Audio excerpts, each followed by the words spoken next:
All right, welcome to Dive into World Building. Back after a long, crazy summer. Oh my gosh, the summer has been so crazy.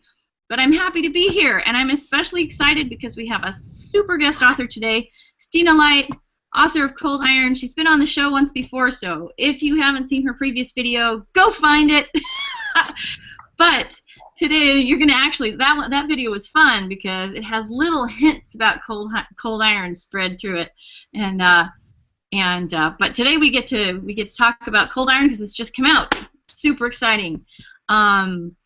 Stina, why don't you flash that cover at us and tell us a little bit about the book? Yay! This is the book. Hooray! This is the book. Yay! It's really hard to do, as it turns out, elevator pitches for epic fantasies, as it turns out. Because the plots are everywhere. So basically, every author has like a starter question, and my starter question, well, you don't always, but most of the time you have a starter question. My starter question began with, what if Tolkien were American? Because I had read this essay quite a while back, and the authors of the essay went on at some length about how fantasy wasn't good for Americans because it glorified feudalism and monarchy and all this stuff. And I thought, well, a lot of that is because of Tolkien's influence. Tolkien was British. He was writing for the British people. So I just randomly thought, what might it look like if Tolkien were American? So I took some of the tropes, some of the things that he did, and then I changed them a little bit and play with things a little. And I set it in a world that is in the late 1700s. And I just decided that I wanted to have fun with that. Awesome. Because the last series I was so exacting in every possible detail. I desperately wanted to just have fun. So, yeah. That sounds great. Having fun is often very awesome. I actually have read a little bit about Cold Iron. I went and did a bit of checking out because I don't have the novel, but I do have my buddies over at Amazon. Yeah. So they were able to connect me to some of your commentary on the book and also a little sample of the book. And so one of the things that I came away from that with was the question of what do you think, can you give us specific examples of ways in which you felt you made the world building more American as opposed to feudalist, British, colonialist, or anything like that? Yeah, well, there's that whole, it's the time period it's set in is more American Revolutionary War period stuff. I pulled a lot of things from that era's history. For example, there's a smallpox epidemic. And yeah, I pulled a lot. I was pretty fast and loose with all of that because, again, I just didn't want to get caught up in a lot of details. But yeah, that's basically. So you had some specific things that you were inspired by in American history that you thought were relevant to putting the book together. Yeah. Is there a colonialist sort of thing going on? I can tell that there's more than one race. You want to tell us about the races, or I don't know if you call them races, but there seem to be folks that are called humans, and so other folks that are possibly non-humans. Yeah, there's humans and then there's Canaan, and the main difference between the Canaan and the humans in this world is that the Canaan have magic, and the humans don't. I decided that, and the Canaan have pointy ears because in Tolkien they have pointy ears. The elves have pointy ears, so there's that, and I decided that the Canaan would be more, because America consists of a lot of different people in one place. the backstory of Elidor is that everyone came to Elidor from all over the continent and all over the world, in fact, because Elidor was the one safe place they could go. So skin tones and that kind of thing are just not, it's whether or not somebody has magic. Okay. Because those skin tones are not relevant to your group membership as a Canaan. Right. Cool.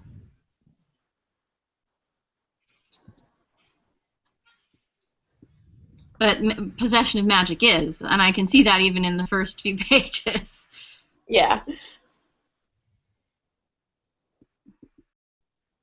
Yeah, the interesting thing about Elidor is that if you don't have power, you're just not considered a worthy person, essentially. So humans are looked down upon because they don't have any magical power, and they are susceptible. So I took a lot of the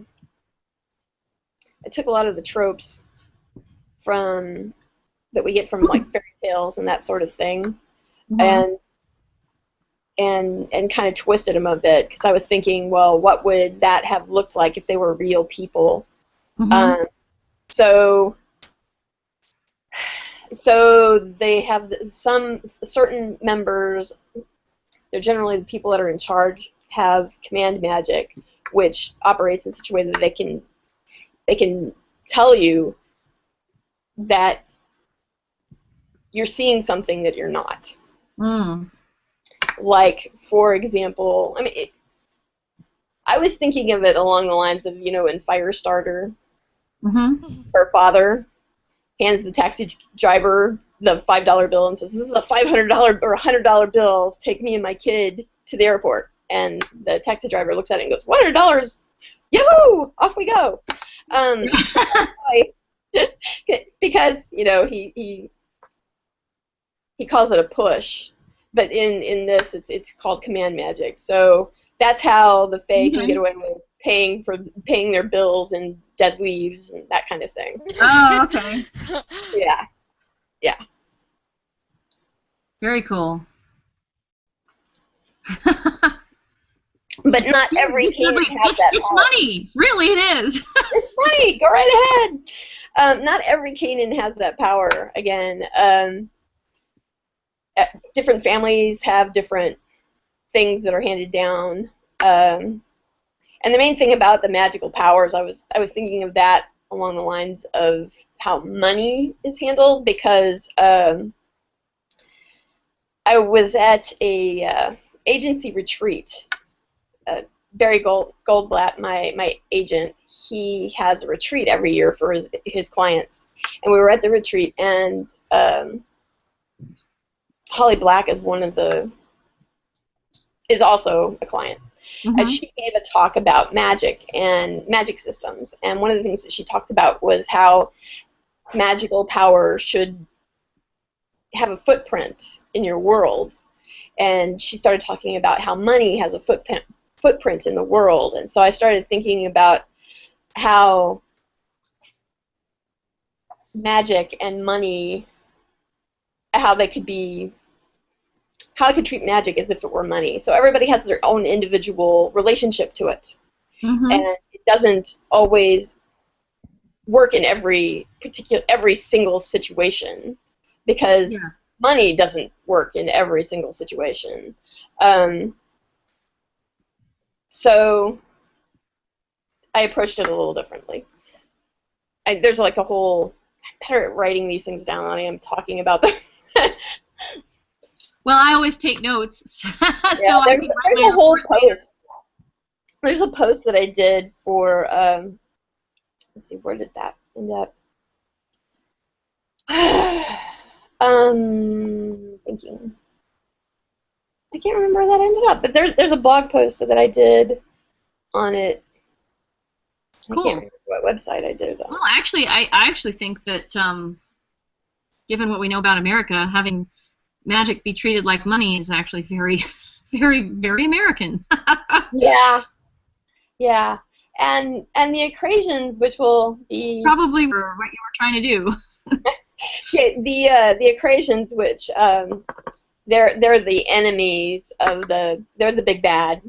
I used a lot of the ideas of the Tea Party, and then I just, like you turn that all the way up to 11, and then find out what goes on at that point. So book 2 is going to be really interesting because it starts off in Acrasia. Oh, yeah, that'll be cool. Yeah, yeah. It's going to have some really interesting people. Sounds awesome to me. So yeah. So I Very cool. basically took a lot of different American ideas and I played with them in the book. Also, the map. If you look at the map. Yeah, I noticed the map was very similar to America. Yeah. With a few key differences.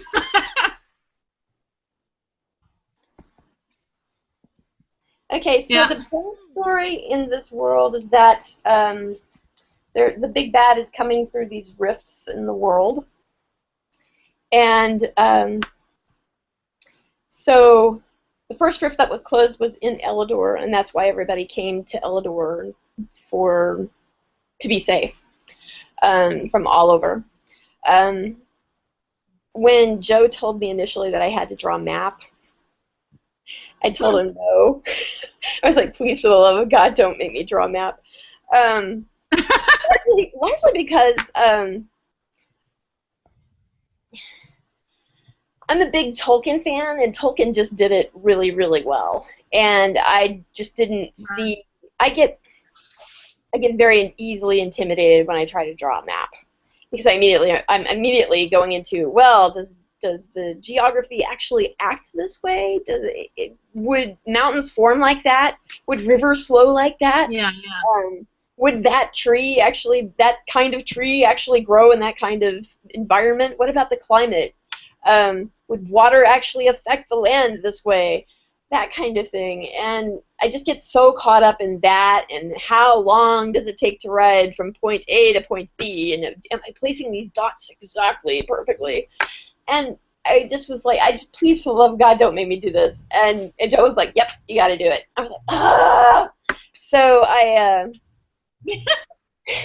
so I was sitting there staring at a blank page one day, and I saw an image from Jeff Vandermeer's Wonder Book. Are y'all familiar with it?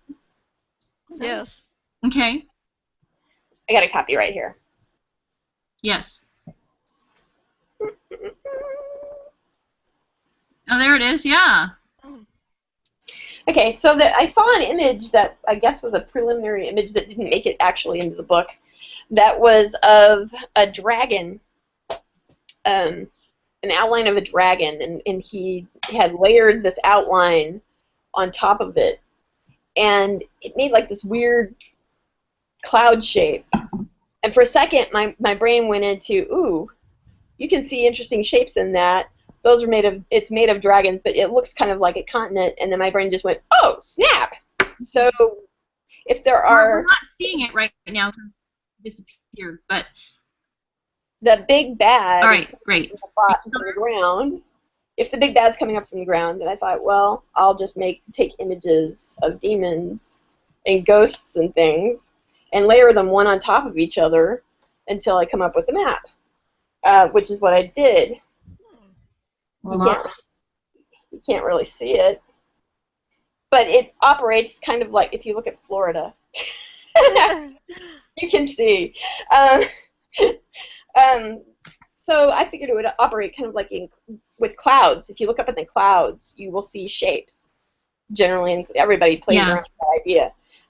So I figured, hey, whether or not actually people see it or not doesn't matter so much, but it came out pretty cool. I'm kind of proud of that. Yeah. And then at the same time, I kept it in kind of a vaguely American, so everybody was clear that this wasn't Europe.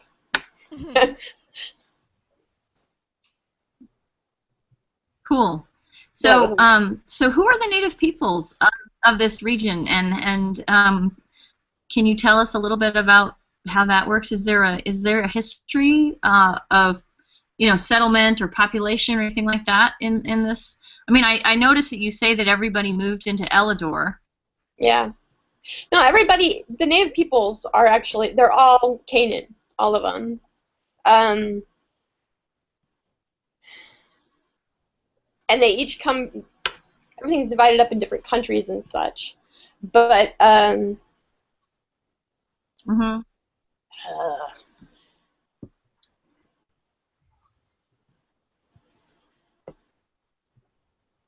Eldor has more of a background than the rest of the countries do, largely because this is one of those things that I had created like 9 years ago and have come back to.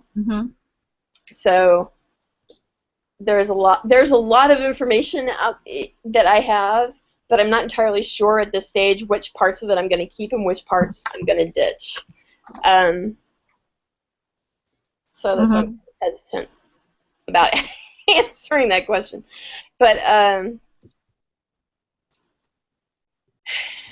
the Acrasians they didn't come from this continent. They are actually the immigrants. They came from a different part of the world, which was once a lot like,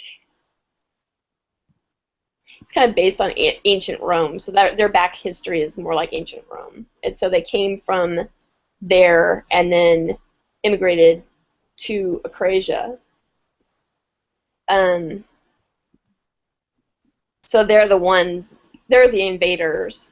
Everybody else comes from that same comes from the vast mark.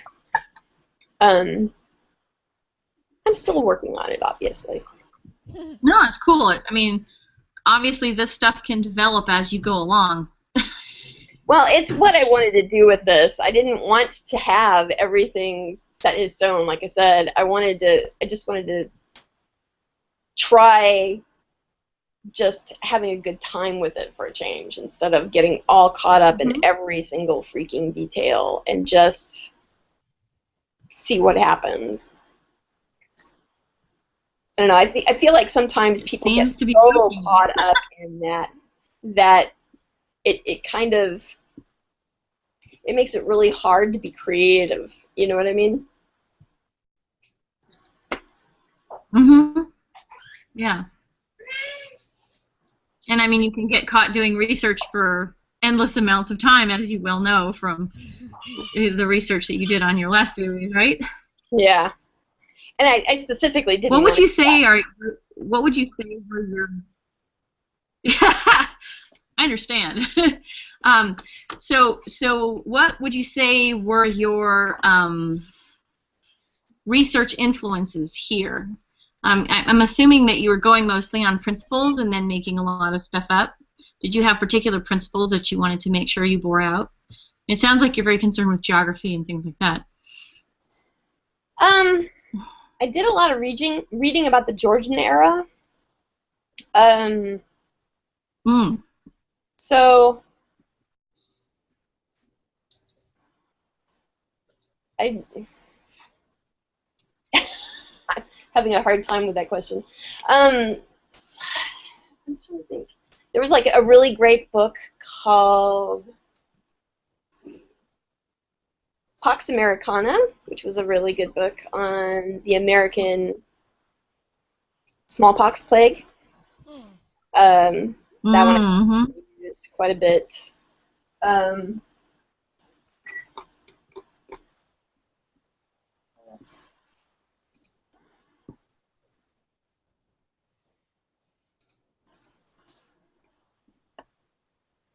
No, seriously, this was one of those that I just was like, this is gonna be fun. I'm just gonna slap some stuff together and have fun with it, and not get caught up in details. That's, I don't know how. This was just the direct opposite of my last series. That book sounds really interesting. I mean, I read a bunch of stuff. Absolutely. So schooling, and I read about how the American government was formed, and all of those things, watched a lot of movies set in that era, used all those things as influences, but I just let it gel in the back of my brain and I didn't focus on it. I just let it sit there and I just said, just gonna make up stuff. So I did. It looked to me when I was reading the opening that that the musket was a technological innovation that was quite recent relative to the time frame that the story was set in. The musket is something that the Acrasians have developed. And it's been a while. It's been around a while in their nation, but it hasn't been in Elador for very long because they just didn't need it, per se. So they haven't relied on that level of technology. So there's that. What's really new is rifling, and that comes into it much later. Ah, okay.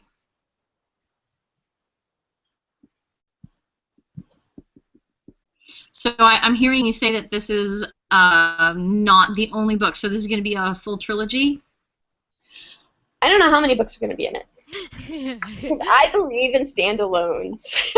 I believe I believe in doing series like Terry Pratchett does. Okay, all of his books stand alone, every single one, and yet they're all connected. They're in the same world, and that's what I want to do with this. I don't want to make it into like this huge. I want to play with the characters and get to know them and see what their stories are. The world is a setting, and I want to allow it space to breathe and grow, much like Discworld breathes and grows.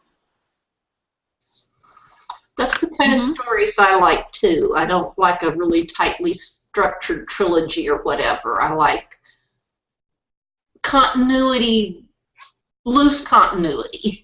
Well, I like the continuity between the character development, the characters' stories. Yeah. I feel it's really, really difficult. I don't know. As much as I really liked Game of Thrones, I find it nigh impossible to remember everything that's happened, and I can't. I don't feel like you can expect a reader to remember absolutely every detail that happens in book 1 by the time they reach book 9. It's a bit much to expect, and then on top of that, the way shelf space is handled these days, you might see a book 3 in a series and not pick it up because it doesn't stand alone. You have to have book 1. Well, they don't have book 1, and they have to order it for you, or maybe not. It's just the whole thing, the way bookstores handle series these days, it makes it really hard to set it up that way. So I just don't. Yeah. I mean, I prefer to have it set up so that, you know, the character, each previous book is like the character's backstory, so that if you know the character's backstory, you get more out of it, but you can still read the whole. Yeah. Yeah. I'm sorry, what were you going to say? Are you going to go to different places in the world? Do we get to see what other continents and cities and whatever are like? Eventually, yes. In the first book, you do end up going to one of the waterborns. The waterborn nations are kind of based them on the Irish a bit. So they have clans, only they're at sea. So there are clans, and they all live on ships, and everything is kind of a loose. They have a sea mother. So she's like the High King equivalent. So they have the sea mother, but then they have like all these clans, and they're all loosely associated with one another. So they're I kind of pulled things from that, and then I also pulled a little bit from the East India Company. So they're traders. Nice. So, but because they don't appear to have, because they're very secretive. No one outside the clan gets to know where their home island is, and in fact, people outside of the Waterborne don't even know that they have a home island, frankly. So there is a place called Treaty Island where they meet with people to negotiate contracts and such. But aside from that, as far as the rest of the world understands it, the Waterborne don't have a landmass that is theirs. So, and they're also the Waterborne are also the only Canaan whose magic actually works on water, on the seawater specifically. Okay. So they have that advantage as well. The Waterborne are like I really love those guys. It comes from my. That sounds when great. I was a kid, I really loved pirate stories, you know. So, Kidnapped and Treasure Island were like some of my favorite books. So I kind of smushed some different things together to come up with the Waterborne. They're fun. I really like them. But you do get to see that in the first book, and you get to see you don't actually get to see Equation in the first book. You get to see it in the second book.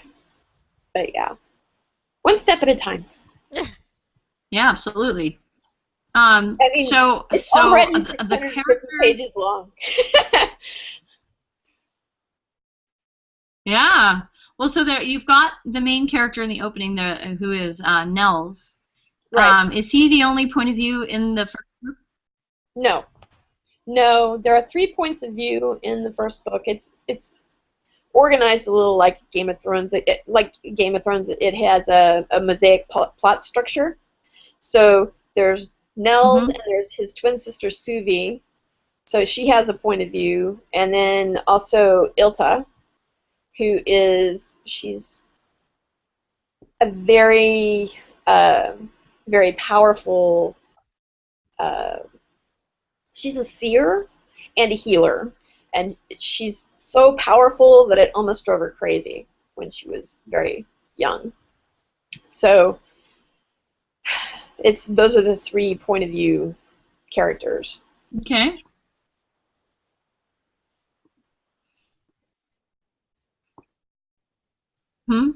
So it seems, because it seemed to me, I had an inkling that there would be other points of view. Partly, I think, because you do a very nice job with Nell's point of view, keeping the narrative grounded within his perspective and his judgments of events and his perceptions. So I thought, well, it would be really interesting, you know, if we saw some other things. Can you tell us a little bit about the significance of the color black? So in Elidor,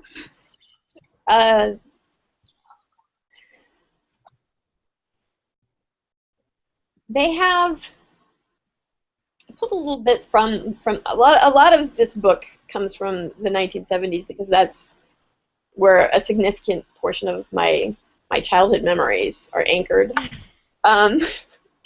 So there was a time period where Americans were very hesitant about talking about death, and to this day, like, youth culture is like the thing. So basically, and then there's that whole aspect of elves. Everyone goes on about the shining ones, the beautiful ones, that kind of thing. So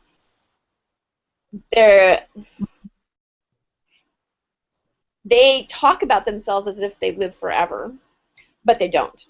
They're very terrified of death, so they don't actually directly discuss death.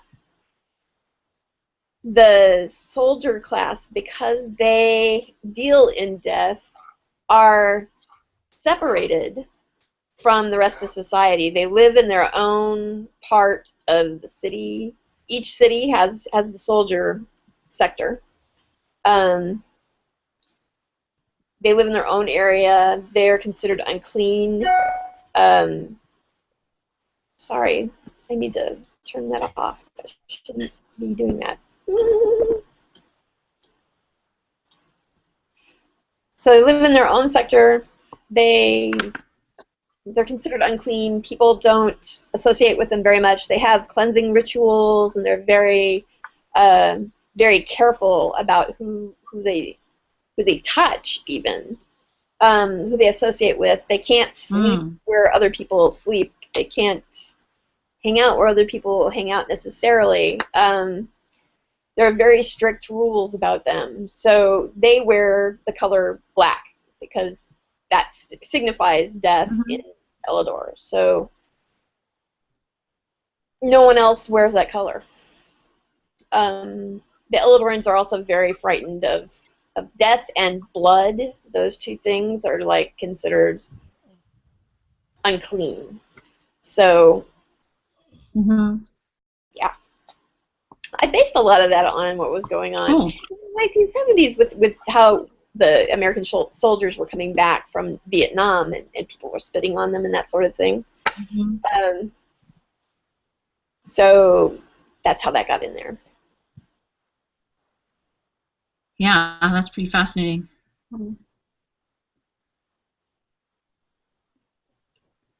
Well, I'm curious because there'll be accidents and injuries and deaths among the general population that aren't soldiers. And they have healers, and healers aren't considered unclean for some reason.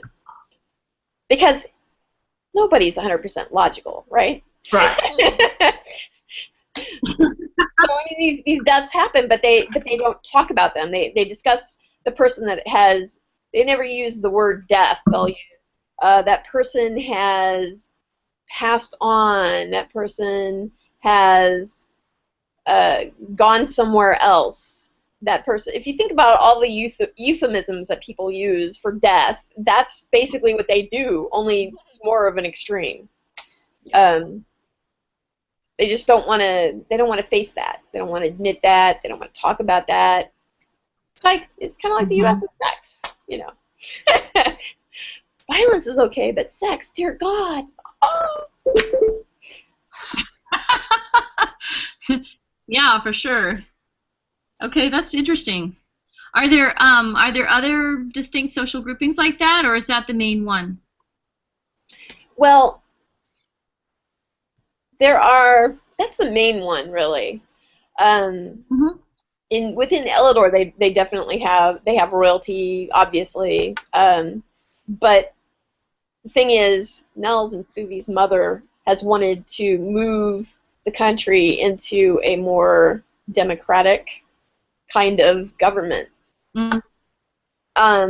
Unfortunately, she dies before she's able to do that. So, and things go horribly, horribly bad. But like they do. As they are wont to do in a novel. Yeah, like they do. But yeah, there are the Corvas. They are they're scouts. They're kind of a combination assassin, CIA person, thief, like all rolled. They blend into things really easily. They just have a certain skill set. They look very normal. You wouldn't think twice. There's nothing about them that stands out. They just look very, very average. And they have the ability, they have very keen hearing, and they hide really well, that kind of thing. So they get employed by other nobles. They get employed in the army. And that's the thing, the army is kind of a punishment, really. You only serve in the army if you don't want to do jail time. So, okay, this is for the Eladorians, right? Yeah, yeah. So if you're caught doing something, then your choices are you can be executed if it's bad enough, or you can go in the army. Okay. And your family grieves you as if you're already dead, and then life goes on. Okay. So the thing with the corvas, it's what they do, what they are normally employed for, is very much against the law. But everybody does it anyway. They hire corvas anyway. If you are, and unfortunately, if you happen to be not a very good corva, the likelihood that you're going to be executed is quite high. The nobility doesn't like that floating around, even though they employ these people. They don't like them running around free. So what will happen if one is caught is they will give them a very distinctive scar, so they can't hide so well. They stop looking. Yeah, you just give them a distinctive scar and they really automatically stand out. So there's a character in there that she has that. I have an idea of somebody I might have seen who was probably one of those. Yeah. We'll see. Well, I don't know how you spell corva, but when you say it, I get echo of carved crows. Did you mean to put that in there, or? I like that. I like that a lot. It's actually, I used a lot of Swedish and Norwegian for Elidor and Finnish, because Tolkien used the Finns for his elves largely. I decided to spread it out a little bit more, and so the word for ear is corva. So that's why it's Korva. So it makes me think of the 13 Clocks by James Thurber, where he had two spies whose names were Hark and Listen. Oh, nice. Have you ever read that book? No, I always meant to. I just haven't. Oh wait, well, it's really short. Yeah, I did read that. I did. I read it when I was up in New York in May, early May. Cool. I mean, it's not at all related to your book, but that's what it made me think of.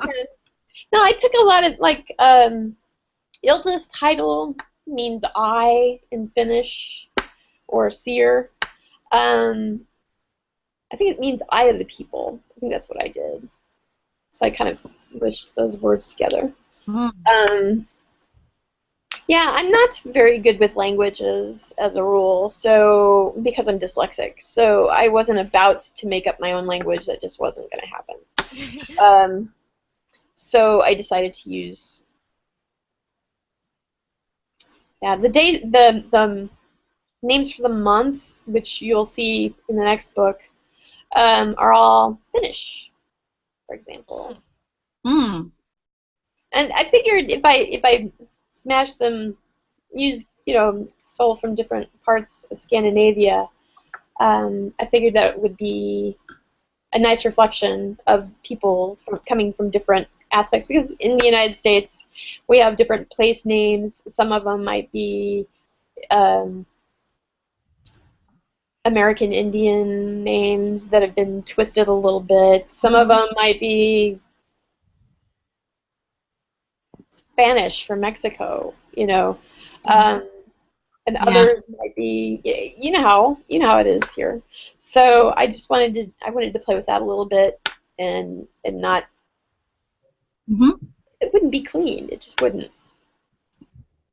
So there you are.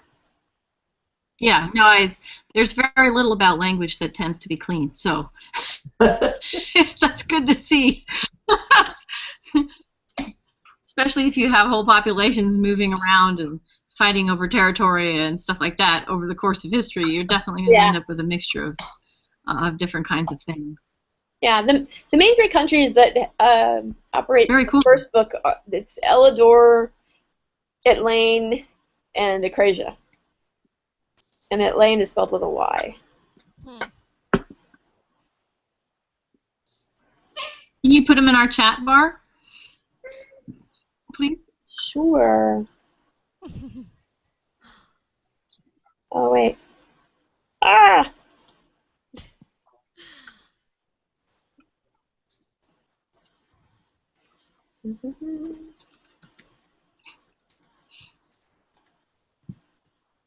Okay.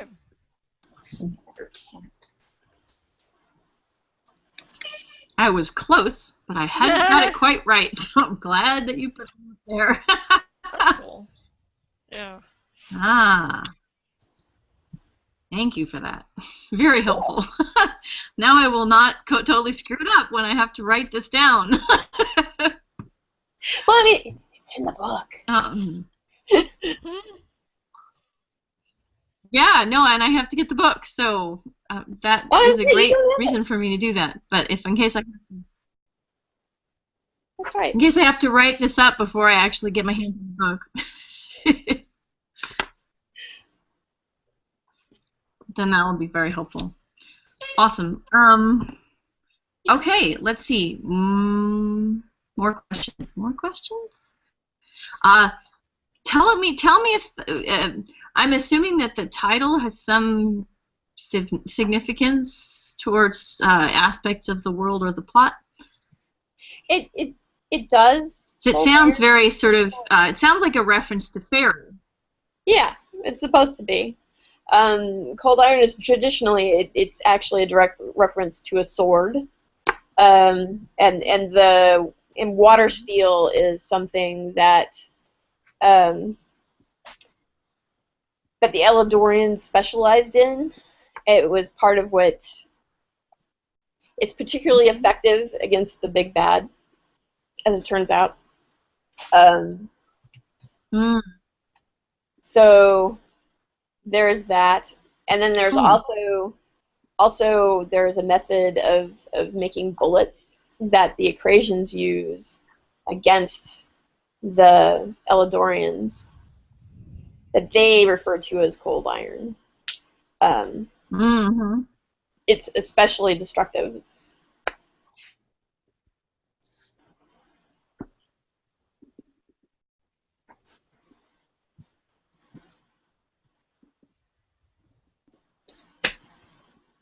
Did you have to do like much research on gunsmithing or anything, or did you just like, I'm gonna make this up? No, I actually did a lot of research on gunsmithing. I did. There's certain things that you actually do want to get very. You at least, even if you don't go into it, you at least need to know as the author how certain things work, and those kinds of things I try to be very meticulous about, because people who actually own guns and people who actually are gun hobbyists would definitely call you out if you just kind of right. Oh, whatever. There are certain things you can get away with just making up and having a good time doing that, and there are some things that you really should do your homework on. That's one of them. Yeah, I definitely. Because you could have like maybe magic bullets or magic guns or something. I mean, people go crazy with like, Final Fantasy gun swords or something. Yeah, well, there will be magical rifles, and cool. That's actually a plot point in the next book. Cool. There is a character who is a gunsmith who leaves Acrasia, and it becomes a big deal because he also steals some knowledge from his mentor's library when he decides it's time to leave, and neglects to tell the people who smuggle him out of the country. So it's a thing that happens in the second book. That sounds like something to look forward to for sure. Oh yeah. Oh yeah. So it's something that some people are really unhappy with, and something that Nels is very happy with. Yeah.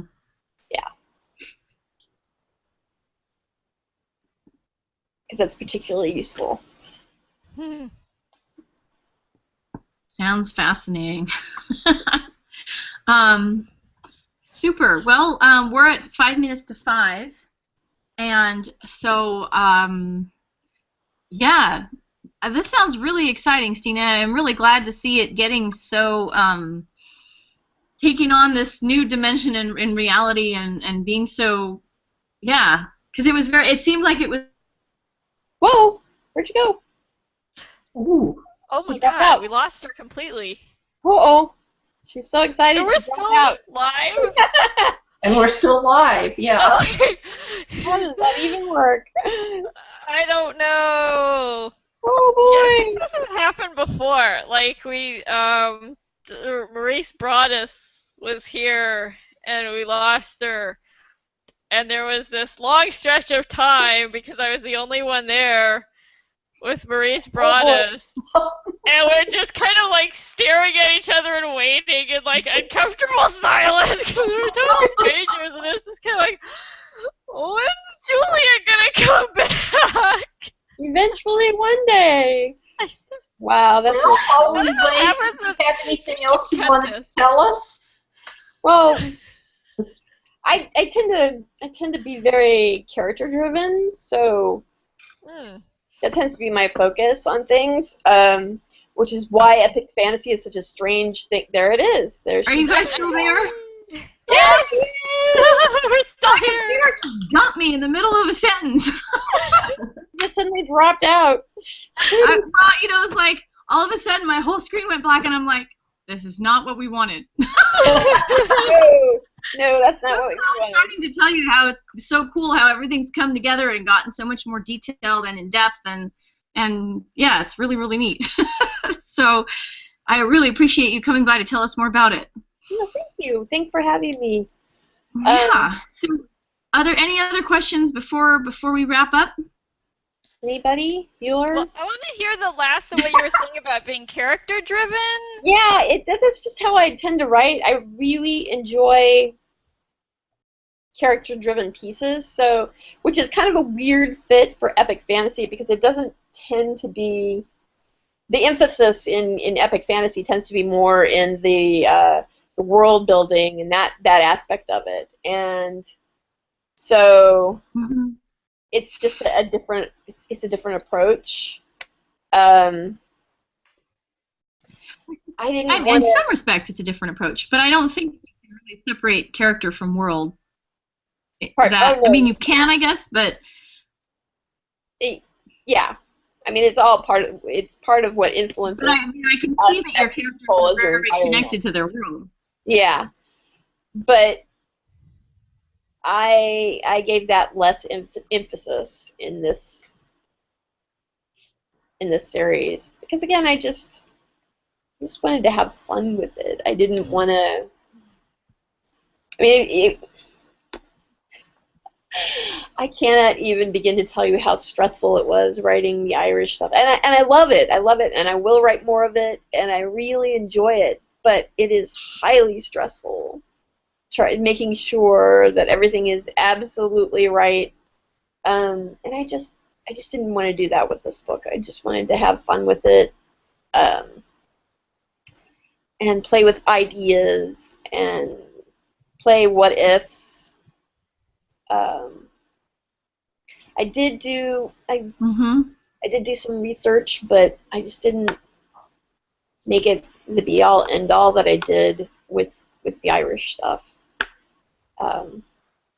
So yeah, I really like character driven stories anyway. So that's makes sense. Well, so everybody go out and buy Cold Iron because it's awesome. And hopefully, we'll have another book to talk to you about sometime in the future, Stina, because it's lovely to have you. Well, thank you very much for having me. Okay, well, you're welcome. Thank you for coming. I'm going to stop the broadcast. Okay. Bye.